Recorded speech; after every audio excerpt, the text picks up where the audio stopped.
تو آپ نے بالکل جھوٹ بکواس کہی ہے کہ الطاف حسین نے ایکسپٹ کیا تھا کہ ہمیں بھارت پیسے دیتا ہے، مدد دیتا ہے، اور ہم بھارت میں ٹریننگ میں لوگ بھیجتے ہیں. مجھے کوئی، آپ فرمان اللہ صاحب، آپ نے تو میرے بارے میں ریسرچ کر لی، آپ کو تو میرے سارے اکاؤنٹس وغیرہ مل گئے، مجھے بھیج دیں آپ کو ایک کہیں جہاں الطاف حسین نے یہ ایکسپٹ کیا ہو. یہ آپ اپنے طور پہ کہہ رہے ہیں، ورنہ الطاف حسین نے کبھی ایسی کوئی بات ایکسپٹ نہیں کی. اب آپ کا سوال ہے کہ بوری بند لاشیں، گولیاں ملتی تھیں، تو میں نے تو ابھی اپنے جواب میں کہا تھا کہ کراچی میں جو ایم کیو ایم کی لیڈرشپ تھی وہ تو سب آئی ایس آئی کے پیرول پہ آ چکی تھی، اور یہ آئی ایس آئی کی ڈیزائن پہ یہ ساری چیزیں ہوتی تھیں. آپ مجھے یہ بتائیں نا، الطاف حسین تو لندن سے کسی کو بوری میں بند نہیں کرتا تھا نا، کون کرتا تھا؟ انیس قائم خانی کرتا تھا، مصطفیٰ کمال کرتا تھا، فاروق ستار کرتا تھا، وسیم اختر، یہی لوگ تھے نا کراچی میں. تو یہ تو آج آرمی کی گود میں بیٹھے ہوئے ہیں. وہ انیس قائم خانی جس کے اوپر آئی ایس آئی اور آپ جیسے لوگ الزام لگاتے تھے کہ یہ انڈیا سے ٹریننگ لے کے لوگ آتے تھے، اس کو انیس قائم خانی یہاں پہ چلاتا تھا. وہ تو آج کل رینجر اس کی حفاظت کر رہی ہے.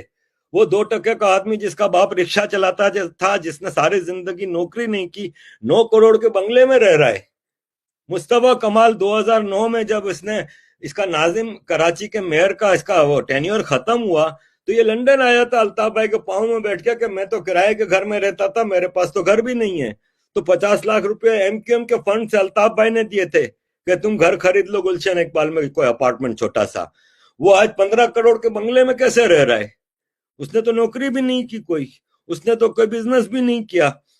تو یہ سوالات آپ اٹھائیں کہ فیصل سبزواری جو 2 پٹی کے چپل پہن کے بس میں بیٹھ کے 90 آیا کرتا تھا، وہ آج 20 کروڑ کے گھر میں کیسے رہ رہا ہے؟ وہ آج 4 کروڑ کی گاڑی میں سے کیسے اتر رہا ہے؟ یہ سب آئی ایس آئی کی گود میں بیٹھے ہوئے ہیں اس وقت کراچی میں. کیوں؟ اگر آپ کے الزامات ہیں جو کہ بوری بند لاشیں، گولیاں ملنی، یہی لوگ کرتے تھے نا، کیوں آپ کی آئی ایس آئی نہیں پکڑتے سر؟ تو آپ مجھ سے شکوا کرنے کے بجائے آئی ایس آئی کے سامنے جا کے بھوک ہڑتال کریں، اپنے اوپر پیٹرول چھڑک کے وہاں پہ احتجاج کریں کہ کیوں ان دہشت گردوں کو گرفتار نہیں کیا جاتا، کیوں ان کو گود میں بٹھایا ہوا ہے. کراچی میں لیاری گینگ وار بھی آئی ایس آئی کی شرارت تھی. انور آپ کا ایس ایچ او انوار کون تھا؟ I S I. ایون امریکہ نے اس کو ٹیررسٹ قرار دے دیا جس نے محسود کو قتل کیا تھا کراچی میں، راؤ انوار.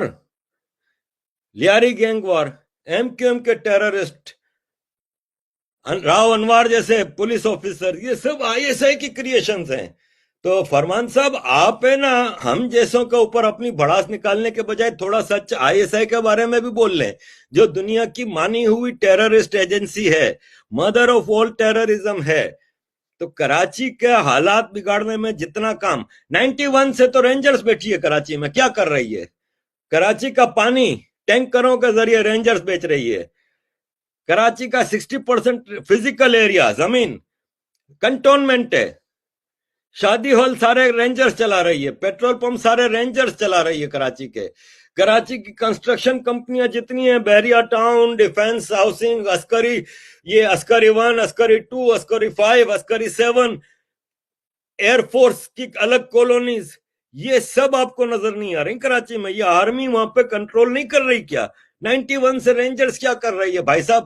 اگر کراچی میں اتنی بوری بند لاشیں تھیں، اتنی گولیاں مل رہی تھیں، اتنی ٹارگٹ کلنگ ہو رہی تھی، تو پھر رینجرز کیا کر رہی تھی؟ اور آج رینجرز نے ان سب کو اپنی گود میں بٹھا کے اب کہہ دیا کہ ابھی نہیں کرنا، تو ابھی نہیں کر رہے وہ لوگ. جس دن رینجرز کو ضرورت پڑتی ہے 3 مہینے کے ایکسٹینشن کے لیے چیف منسٹر کے پاس سمری جاتی ہے، کراچی کے حالات خراب ہو جاتے ہیں، پھر ایکسٹینشن مل جاتی ہے، کراچی کے حالات اچھے ہو جاتے ہیں. تو فرمان صاحب آپ اتنے معصوم نہیں ہیں، آپ کو بھی اچھی طرح سب پتا ہے کہ اس سارے کار خیر میں کون کون کیا کیا کر رہا ہے، یہ آپ کو بھی اچھی طرح پتا ہے. اتنے معصوم اور دودھ کے دلے آپ بھی نہیں ہیں. Thank you.